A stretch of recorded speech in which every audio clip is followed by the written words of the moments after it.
ఎటువంటి legal issues రాకుండా మీ బిజినెస్ని ఎలా రన్ చేసుకోవాలి, ముఖ్యంగా ఎంటర్‌ప్రెన్యూర్ స్టార్టప్స్ ఎవరైతే స్టార్ట్ చేస్తున్నారో మీరందరూ కూడా ముఖ్యంగా తెలుసుకోవాల్సినటువంటి జాగ్రత్తలు ఇవాళ నేను మీకు చెప్పబోతున్నాను. సో వీడియోని మిస్ అవ్వకుండా ఎండ్ వరకు చూసేయండి. నమస్తే, welcome to boss wala business Telugu YouTube channel. నేను మీ రాజీవ్ పసుపులేటి.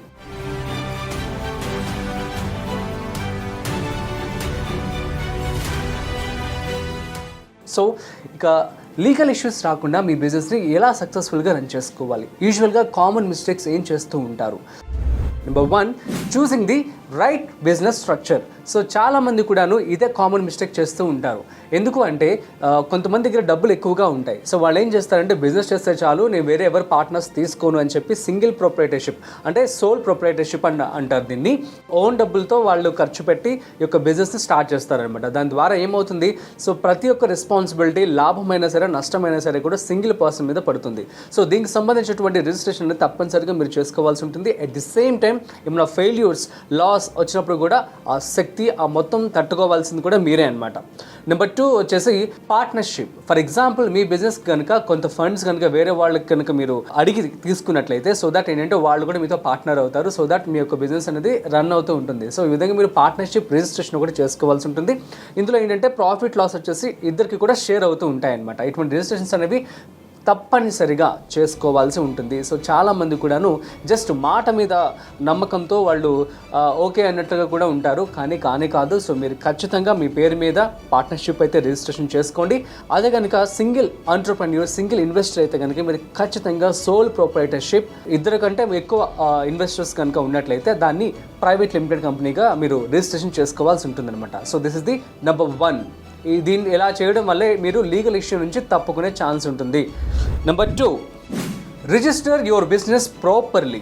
సో మీ బిజినెస్ని స్కిప్ చేయకుండా మీ బిజినెస్ సంబంధించినటువంటి ఫామ్ నేమ్ యొక్క డీటెయిల్స్ అన్నీ కూడా మీరు క్లియర్గా రిజిస్ట్రేషన్ చేసుకోవాల్సి ఉంటుంది.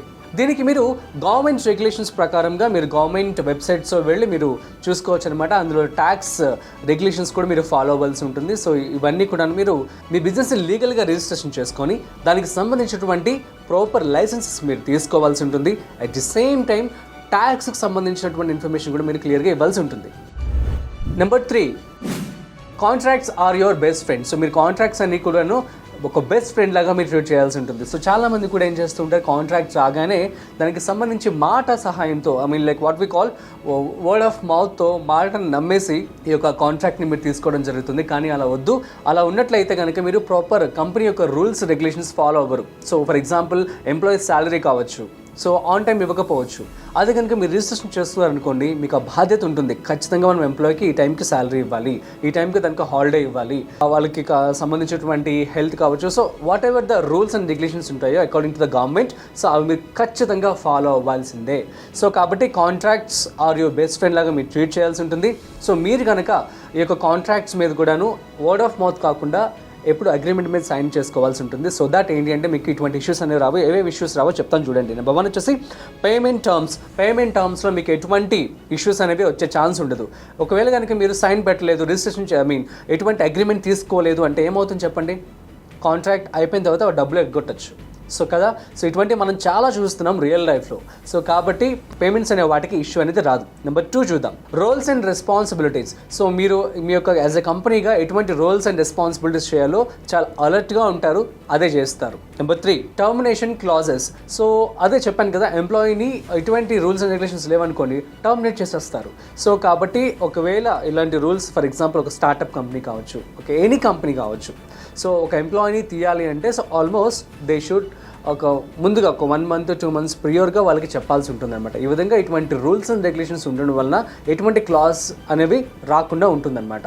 లీగల్ కాంట్రాక్ట్ అనేది మీ యొక్క కంపెనీని లీగల్గా సేఫ్గా ఉంచుతుంది. Number 4, protect your brand, trade marks and copyrights. For example మనం చూస్తూ ఉంటాము, చాలామంది వాడు నా లోగోని కాపీ చేశాడు, లేదంటే ఆ నేమ్ నా కంపెనీకి ఉంది అని చెప్పి చాలామంది కూడాను కేసెస్ నడుస్తూ ఉంటాయన్నమాట. సో అలా ఎప్పుడు కూడాను బ్రాండ్కి సంబంధించి కాపీరైట్స్ మీరు ఎప్పుడు చేయకూడదు.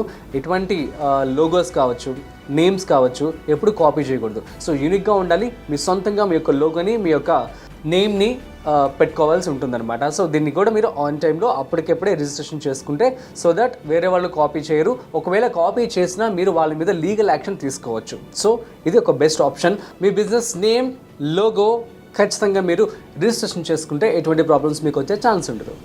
ఇప్పుడు number 5, follow tax and complaints rules. మీరు కనుక ట్యాక్స్ని ఎగ్గొడుతున్నట్లయితే అది చాలా పెద్ద తప్పు చేస్తున్నట్లు. సో కాబట్టి ఎప్పుడు కూడా ఆన్ టైంలో ట్యాక్స్ని మీరు చెల్లించినట్లయితే ఎటువంటి ప్రాబ్లమ్స్ కూడా వచ్చే ఛాన్స్ ఉండదు. సో ఇది కూడా తప్పనిసరిగా మీరు పాటించాలి. ది సేమ్ టైం జిఎస్టీ కావచ్చు, ఆ తర్వాత ఎటువంటి ఇల్లీగల్ ఇష్యూస్ రాకుండా మీరు ఎప్పటికప్పుడు ఆన్ టైం ఉంటే ఎటువంటి ప్రాబ్లమ్స్ కూడా వచ్చే ఛాన్స్ ఉండదు. ఇప్పుడు మనము నెంబర్ 6, అండర్స్టాండ్ ఎంప్లాయీ లాస్. ఇందాక నేను చెప్పాను కదా hiring employees. So hiring employees అనేది పర్టికులర్ ప్రాసెస్లోనే జరగాల్సి ఉంటుంది. స్కిల్డ్ పీపుల్ని మాత్రమే హైర్ చేసుకోవాలని చెప్పి ఉంటుంది. ఆ తర్వాత వారి యొక్క సాలరీస్ కావచ్చు, వారి యొక్క వర్క్ స్ట్రక్చర్ కావచ్చు, సో వర్కింగ్ డేస్ కావచ్చు, ఆ తర్వాత టర్మినేషన్ పాలసీస్, ఇవన్నీ కూడా ప్రాపర్గా మీరు స్టడీ చేసి వాటినే మీరు ఇంప్లిమెంట్ చేయాల్సి ఉంటుంది. సో దాట్ ఎటువంటి లీగల్ ఇష్యూస్ వచ్చే ఛాన్స్ ఉండదు మీ యొక్క బిజినెస్కి. ఒక బోనస్ టిప్ నేను చెప్పబోతున్నాను. సో చాలామంది మనం చూస్తూ ఉంటాం కదా, హెల్త్కి సంబంధించి మనము ఇన్సూరెన్స్ అనేది తీసుకోవడం జరుగుతూ ఉంటుంది. లైక్ వైజ్ మీ యొక్క కంపెనీ కూడాను మీరు బిజినెస్ ఇన్సూరెన్స్ కనుక తీసుకున్నట్లయితే ఒకవేళ అనుకోని కారణాల వల్ల కంపెనీకి ఏదైనా అయినా సరే కూడాను మీరు లాసెస్లో వెళ్లకుండా ఈ యొక్క ఇన్సూరెన్స్ కంపెనీస్ అనేవి మీ బిజినెస్ని కాపాడుతాయి అన్నమాట. సో మీ అందరికీ అర్థమైంది కదా. సో ఒక బిజినెస్ స్టార్ట్ చేయాలన్నా, ఒక స్టార్ట్అప్ స్టార్ట్ చేయాలన్నా ఎంటర్‌ప్రెన్యూర్స్ అందరూ కూడా తీసుకోవాల్సినటువంటి జాగ్రత్తలు సో ఇప్పుడే ఇంప్లిమెంట్ చేసేయండి అండ్ హ్యాపీగా మీ బిజినెస్ని మీరు రన్ చేసుకోండి. సో వీడియో నచ్చినట్లయితే లైక్, షేర్ అండ్ సబ్స్క్రైబ్. మరొక స్పెషల్ బిజినెస్ కాంటెంట్తో మళ్ళీ కలుద్దాం. అంతవరకు చూస్తూనే ఉండండి boss wala business Telugu YouTube channel. This is Rajiv signing off. Boss wala, be the boss.